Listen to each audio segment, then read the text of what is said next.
Hi, I'm Mina Malik Hussain, and this is the Coffee Table, and today we're talking all things guts. I know, it's as delightful as it sounds. No, but the thing is that I'm sure that all of us have noticed within our own bodies and even with people around us that everybody seems to be struggling with some kind of gut-related, intestinal, digestive tract-related issue.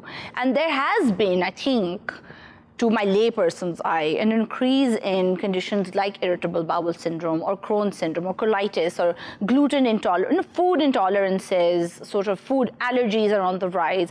And it really does seem like there is a gap here between what our bodies can manage and what our lifestyles are and what kind of food we're putting into our body. And of course, we all know that we consume so much more processed food, for example. There's so many more chemicals in our foods, the way that they're grown, pesticides, insecticides, seeds, organic, that whole debate. And everything sort of boils down to what our digestive tract is up to. And these are also the sort of problems that are probably not life-threatening, but they really impact the quality of our lives. I don't want to go into too many details, but I'm really excited today to have three wonderful experts on the show to answer all of these questions, to put me straight, to bust a bunch of myths, and to tell us what's going on inside our tummies. And not just tummies, but like other bits too. Aren't you glad I'm not your doctor? I'm delighted to be welcoming back on the show Farah Ahmed Irfan, who is an internationally certified naturopath who runs a wonderful consultancy here called Fit Like Farah here in Lahore, where she produces brilliant organic dietary and beauty care products and the best kombucha ever, not an ad. We also are welcoming Dr. Saha Chawla, who is a clinical nutritionist and dental surgeon. She's the head of the biochemistry department here at the CMH in Lahore's Institute of Dentistry. She's also a motivational speaker and healthcare expert. And we are also joined, riches galore, by Dr. Muslim Atiq, who is a consultant gastroenterologist at Shifa International Hospital in Islamabad. He takes a special interest in therapeutic endoscopic procedures, as well as the management of liver transplant patients and the medical management of obesity, amongst many other digestive tract related issues. Welcome to the show, everybody. So exciting. And I love me a good doctor show. So, Dr. Muslim, let's start with you.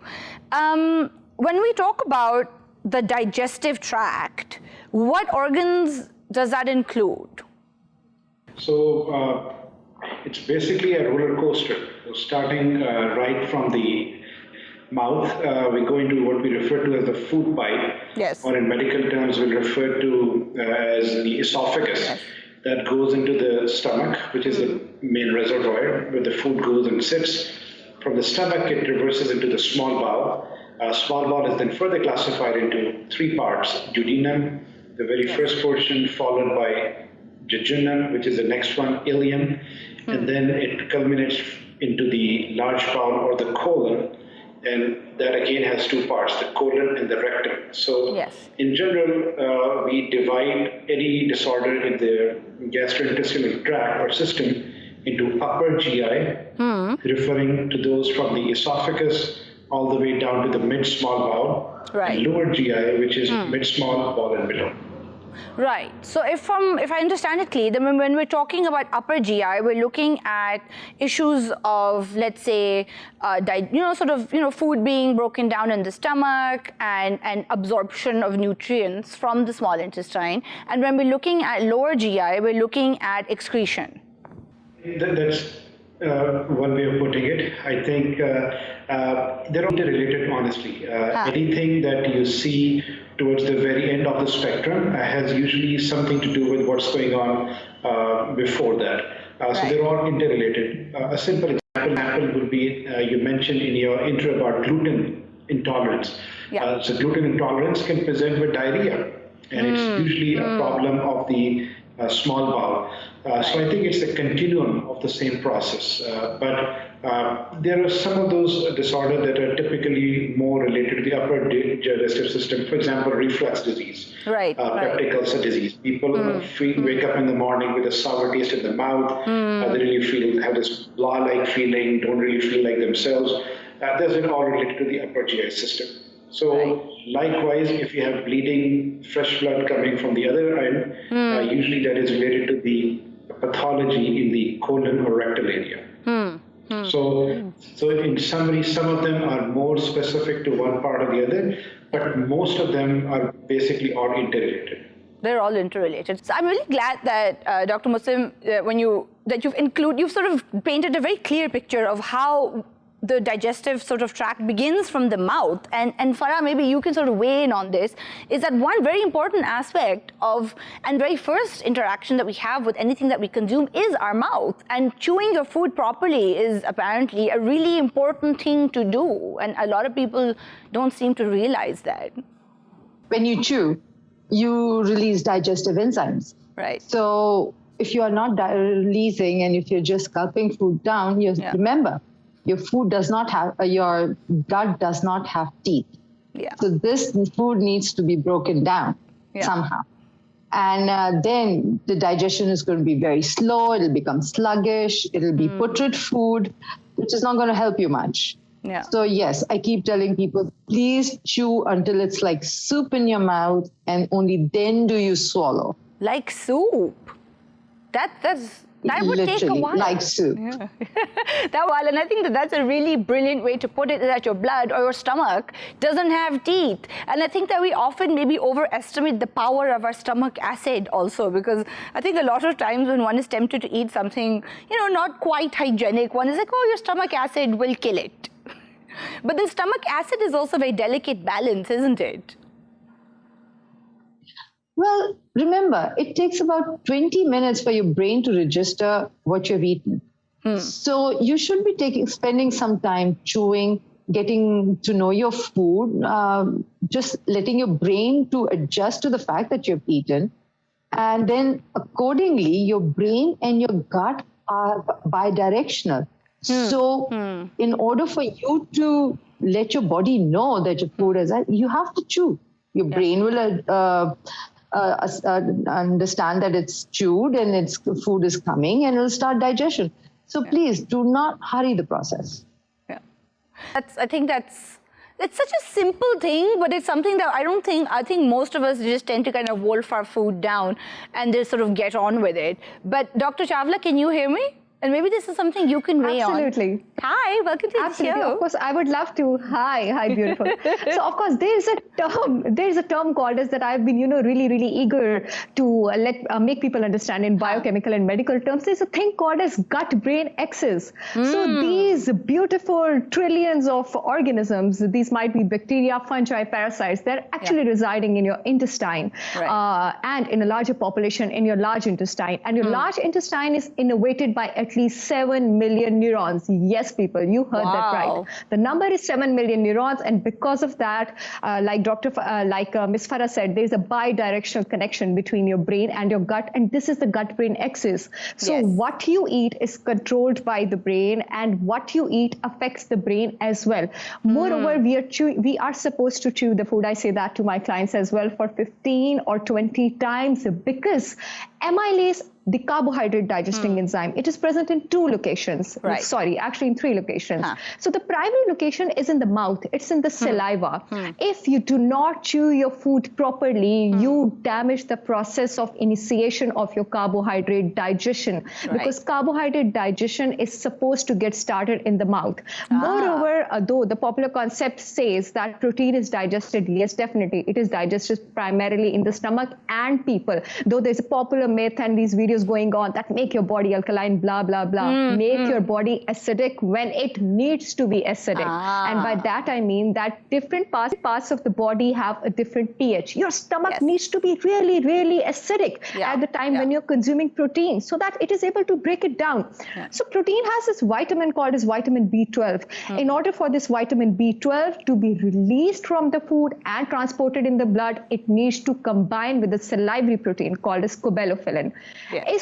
in order for this protein to be combined with your food, it needs to be digested. It needs to be chewed properly. Yeah. So the ideal criteria is chew it 15 to 20 times so that the pancreatic amylases that is situated in the pancreas, they get to function properly. Yeah. The cobalamin protein, it has done its part. The B12, B12 is responsible for so many functions in the body. Yes. You name it and B12 is involved Absolutely. in it. Whether it be energy production, it be red blood cell production, it be your central nervous system management, name a thing, and B12 has a role to play in it. So you need to chew properly.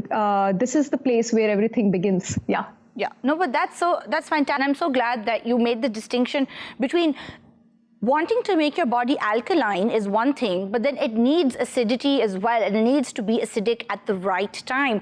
And Farah, I know that you do a lot of work with prebiotics and probiotics. So is there a difference between pre and pro?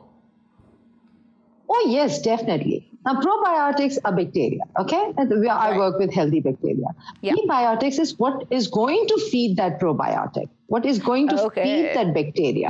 It's the vegetables, it's the fiber. And unless and until you feed it, like people are taking probiotic capsules and all, and they think, oh, I'm done. No, you have to eat right.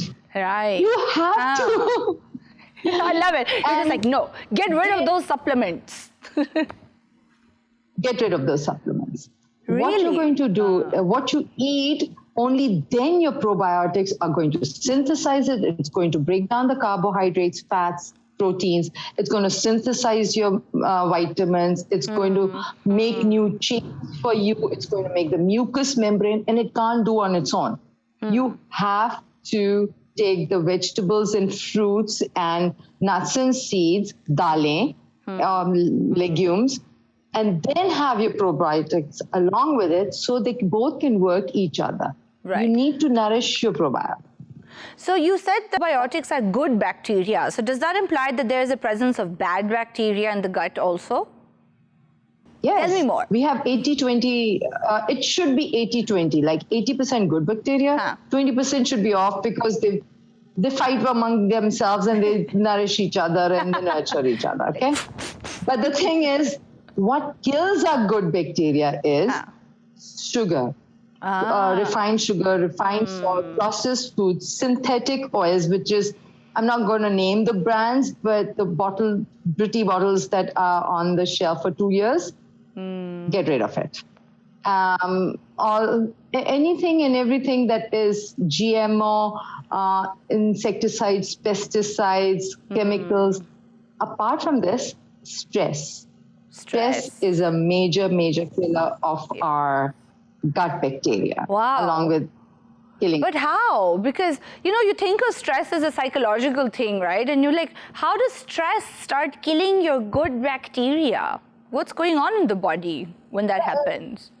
Well, it produces, stress produces cortisol, which causes inflammation, but cortisol also is known to get rid of your gut bacteria. It does, stress does all these things because of the combination of things that go on. Yeah.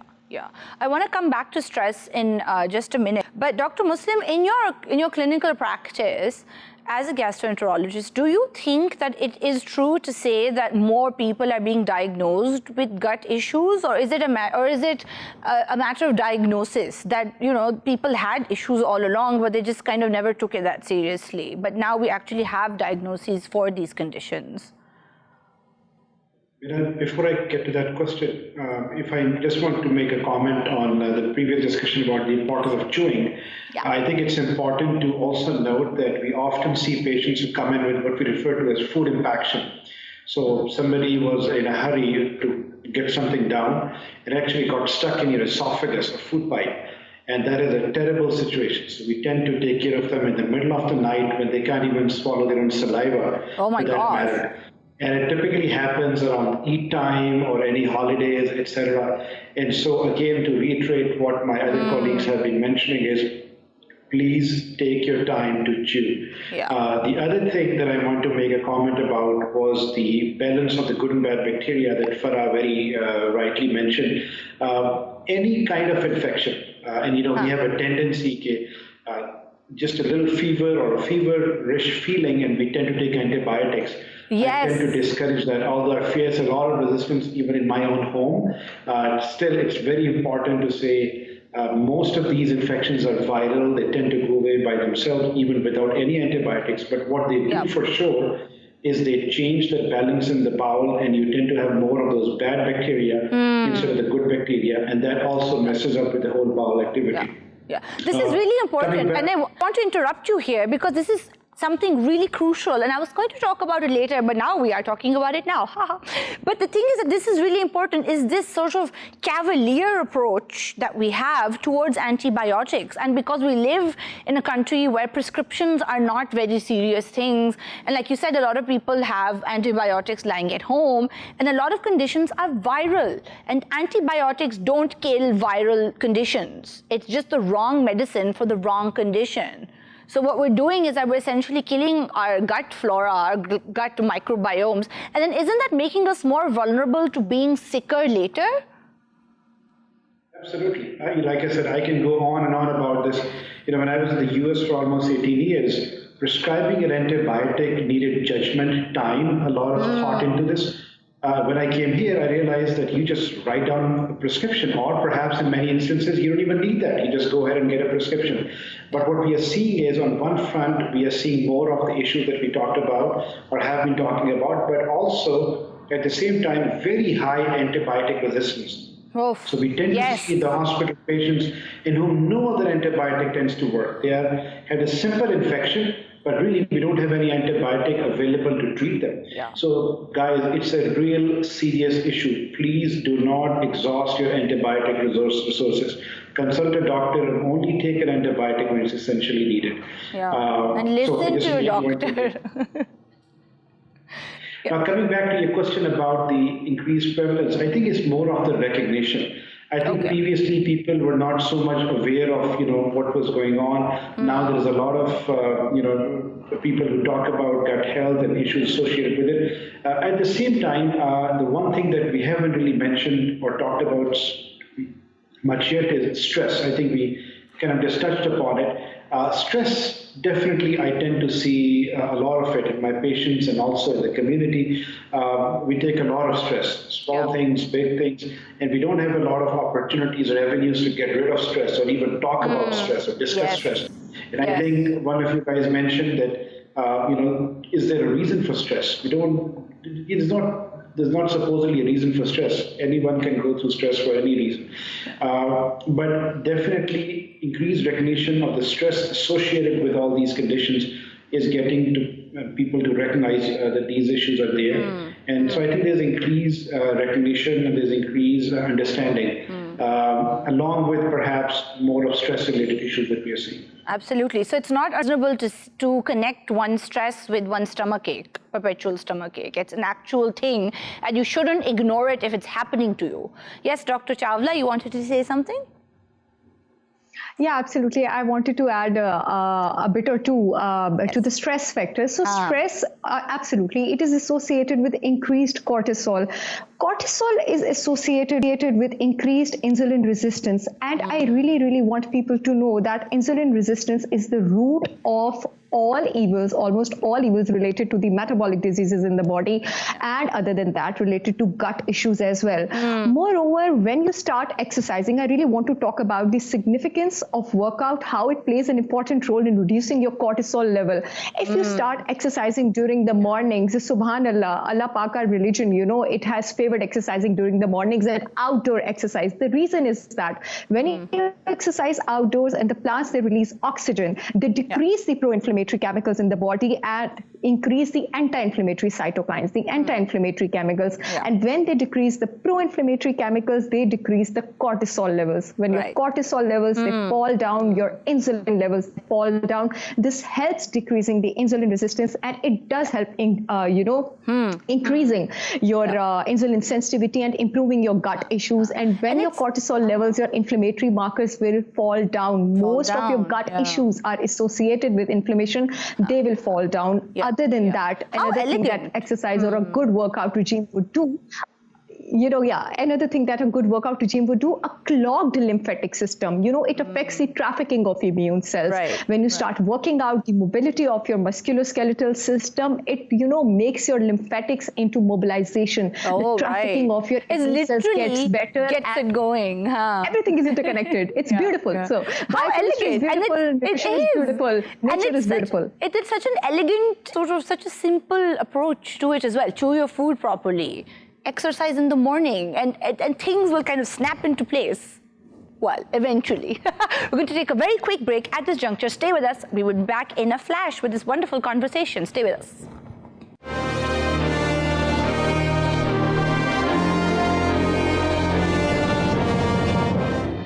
Welcome back to the coffee table, where we are having a wonderful conversation about the gut and how the brain is connected to the gut. And all this time we thought that the brain was the boss of us, but it seems like our gut has been quietly churning away, quite literally, and running the show. We are having a brilliant conversation with Nutripath Farah Ahmed Irfan, with clinical nutritionist and dental surgeon Dr. Sahar Chawla, and gastroenterologist Dr. Muslim Atiq.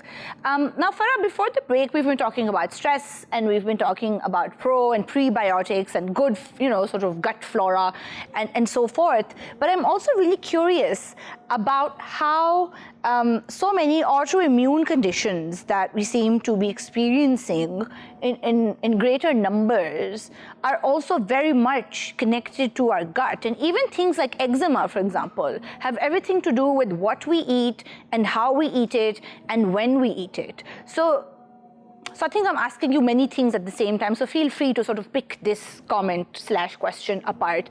But do we also have to be mindful of what we eat according to our own very specific needs for our own body? Like, I can't eat the same things that you can eat, for example, because my body chemistry is very different, and we need to really understand that when it comes to eating. First and foremost, let's get back to the basics. Yeah. Okay, you buy a really expensive car. Are you going to disrespect it by putting diesel instead of petrol, or you're not going to check the brakes, or you're going to rev it up when you're going to be going slow? No. So why are you going to show any less respect to your body? You don't even have spare parts to it. Yeah. So we know it's called junk food, and yet we try to put into it. Knowingly, we are poisoning ourselves. When we don't get enough nutrition, our probiotics are dying from antibiotics and everything else. Our body requires a certain amount of nutrients, and we are not giving it to it. Yeah. And our mucous membrane, that is the gut lining, starts to get dissolved. Okay. So when the mucous membrane goes, there is leaky gut. And tiny little particles of food or bacteria passes into the bloodstream, which is not supposed to be there. That's where your autoimmune comes, because the T cells and the S cells come to grab it, and not everything is grabbed. And if it is grabbed, it can go and deposit it somewhere in your soft tissue where it shouldn't be. So now tell me that, shouldn't we be going back to basics? We should be eating right. Okay, I agree that my needs might be different than your needs. But having said that, we still need to look into the nutritional value and how good it is.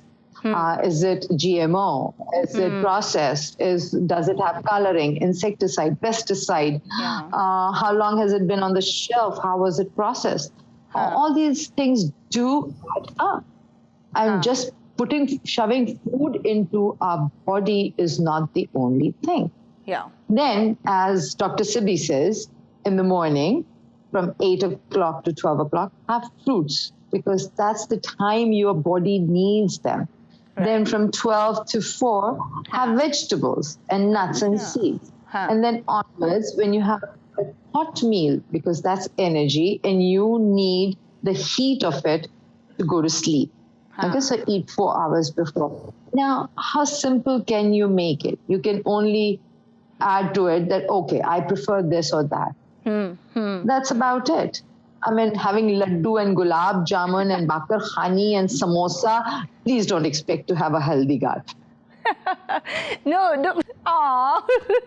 No, but you're right, and I suppose an occasional gulab jamun should be all right to eat. But yeah. So now you talked about GMO, and I think that's also something that's really important, because you can be perhaps making an honest effort to eat better and to eat cleaner, but if you don't know the provenance of your produce, or if you don't know how long a product's been on a shelf, or you don't know what kind of crop or what kind of field or what kind of insecticide was sprayed on whatever you're eating, so then what do? One is in a real bind then. Yes, it does. Well, unfortunately, very unfortunately, we live in a country that has signed with GMO, Monsanto, and yet the parliament will not let it go. So we have our wheat and at the moment potatoes and few other crops that are GMO, but we are not told. Even if it's not GMO, it's very hybrid, and we spray glyphosates like crazy, like nobody's business. I kid you not. So the only thing we can do at this point is to try and source our food to the best of our ability. Soak it in vinegar and baking soda, all the produce. So at least the sprays on top, the insecticide and the pesticide, are leached out from the skin. Okay. And that's the best we can do at the moment. Try to keep to the food source. Try not to get your avocados from Nigeria or your olive oil from Jordan, because it took about 6 months coming here. And stay close to home. Yeah, so eat fresh and simplify. Eat local produce. No, I just feel that we need to have local produce. We have to watch out and help out. Maybe we can start growing a bit, tiny bit, and barter it with our neighbors. Yeah, that's actually a great idea, and that also reinforces this conversation, and it's a global conversation about eating locally and eating seasonally, because clearly there's a reason why some crops grow in a certain season, and it clearly has something to do with what the human body is needing nutritionally at that time. So like nature also sort of has a plan and is up to something. So Dr. Muslim, along with leaky gut, which is sort of quite literally things leaking out of your gut into your bloodstream, but it really doesn't belong. There's also, it's Crohn's, for example, or colitis. And could you just sort of tell us a little bit about these conditions as well? Because the idea is that maybe somebody watching might recognize those symptoms and be like, oh, wait, maybe I should talk to a gastroenterologist about this, because it's not just a stomachache. It could be something else. It's a great question. I think, we tend to use the word leaky gut somewhat loosely. Yeah. Anything that is leaking through the gut could be an inflammatory condition, or perhaps could be seen in the spectrum of what might sound like an inflammatory condition. So we talked about irritable bowel syndrome, where literally the bowels are irritable. But on the other spectrum, you have inflammatory bowel disease, and that's what you refer to as Crohn's or ulcerative colitis. So typically how I tell my patients is you look for red flags. What are the red flags? The red flags are if you have persistent diarrhea to the point that you're tired, you've had it, or that you're so weak that you can't even go ahead with anything in your day-to-day routine, or if you see blood in the stools, or if you're losing weight. So these are the red flags that you watch for. And if you have any of those, then it's not fair for us or any physician to say, oh, this could just all be irritable bowel syndrome, because then you definitely need to work it up further and make sure it's not an underlying inflammatory condition. And not to scare our viewers today, but very rarely these symptoms can actually point towards more sinister pathology such as colon cancer. Yes. So, in many instances, you'll see people who would keep postponing any evaluation or investigation, saying, oh, it's just inflammatory, it's just irritable bowel syndrome. What it turns out to be, they present so late that, exactly. So watch out for any red flags, weight loss, profound diarrhea that is hard to manage, and blood per rectum. So just keep those things in mind. Then the two main conditions are Crohn's or ulcerative colitis. These are truly inflammatory conditions. You have ulcers in the colon, you have this whole mucosa that is sloughed off. And the good news is that these are treatable conditions, either by medications or perhaps by surgery. And it's important not to keep waiting. It's important to get them checked out. Get it, investigation is important. And Dr. Saab, is there also a sort of a generalized average age range in which people can sort of come down with these conditions, or anybody can get it at any time? Great question again. So with inflammatory bowel disease, you have two peaks. You typically see a peak between the 20 to 30 years of age. Okay. And then you see another peak in the 50 to 60 years of age. Oh. So typically, these are college-going students who are otherwise healthy, but they're just not feeling well. And in the beginning, they tend to say, oh, this might just be a viral bug or something. But if it goes beyond 6 weeks, and things are not improving, that's kind of our cutoff point. Red of 6 flag. weeks.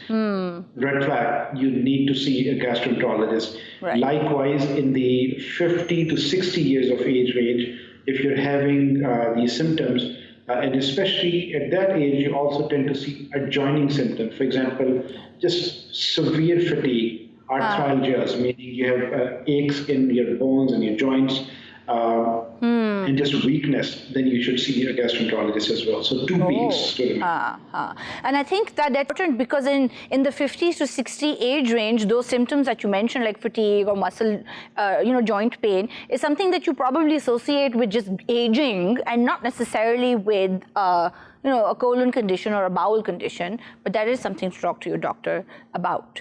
Now, Dr. Chawla, I want to ask that when we're looking at now food allergies, sort of coming back to issues of the gut and things that we're not able to digest, and do you think that food allergies, again, one of those things, were they just always around and we ignored them, or have they genuinely sort of increased with time and with, for example, like Farah said, GMO seeds and things? I don't think our bodies are designed to digest these alien seeds, and yet we are eating them all the time.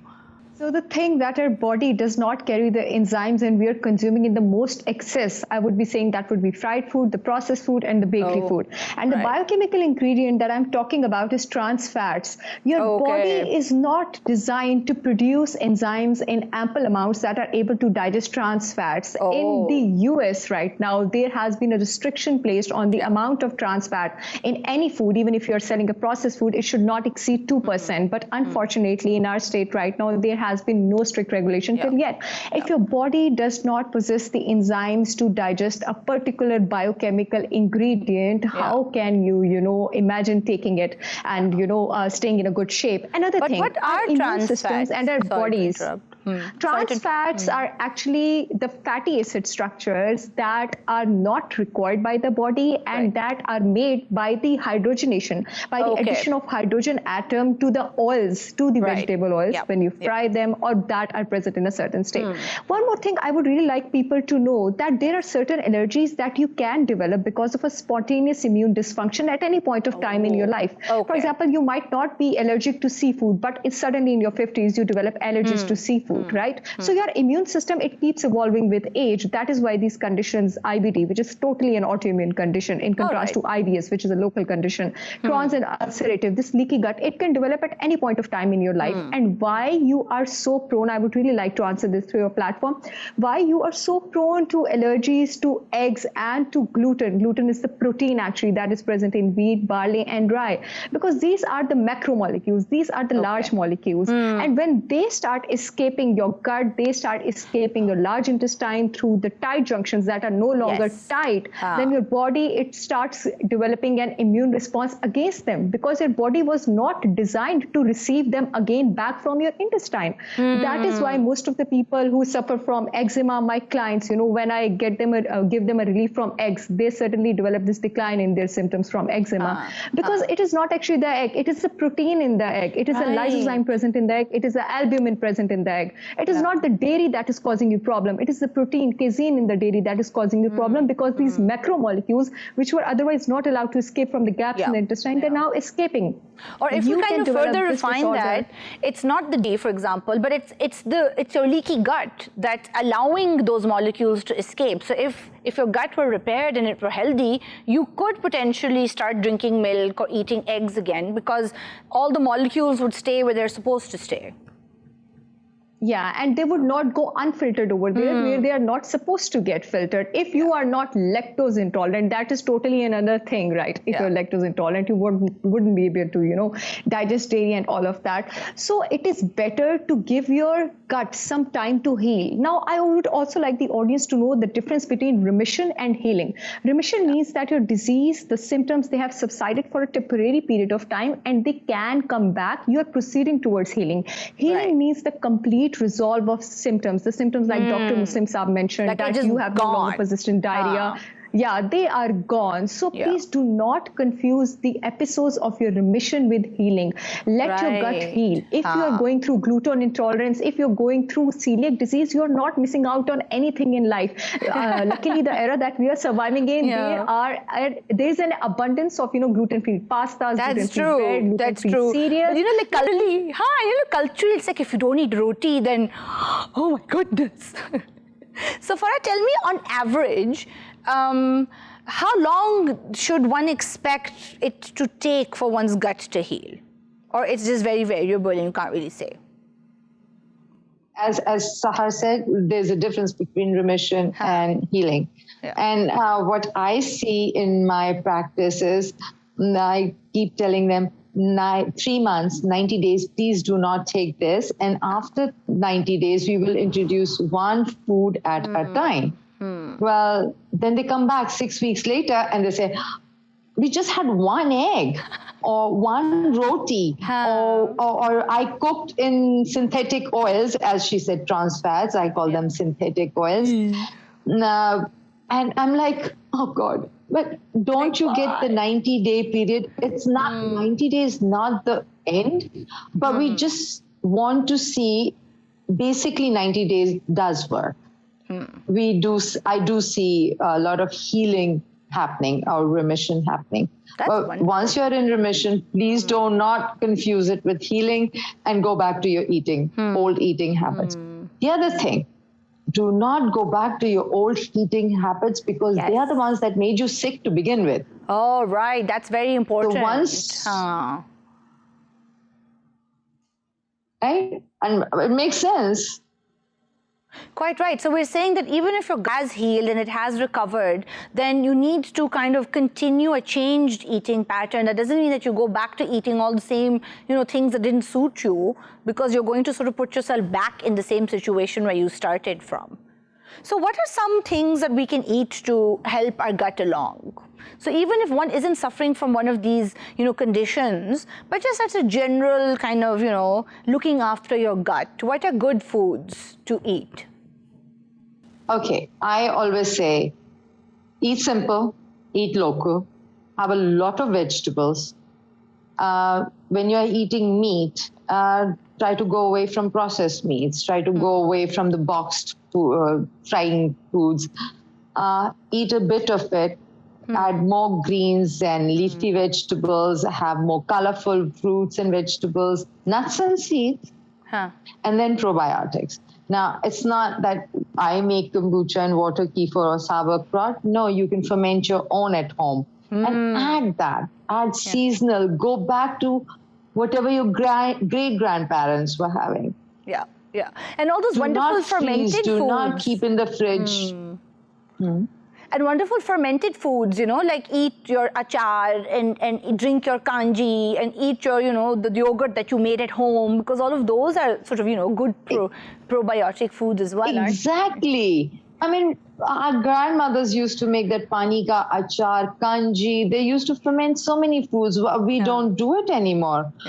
We just have the same 3 or 4 vegetables and it's overcooked and it's all refined, it's all maida now, white flour, and it's just not working for us. Just as you mentioned before, that we might be seeing more IBS, IBD, and leaky gut syndromes. I have been in practice for 36 years.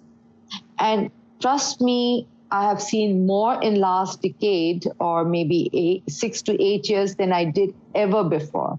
And I see it more in younger people because most probably people my age in their 50s and closer to 60 are still eating basically the old way. But the younger lot eats out more in school, in college. You go out a lot more. You order food. It's so convenient. They don't learn how to cook.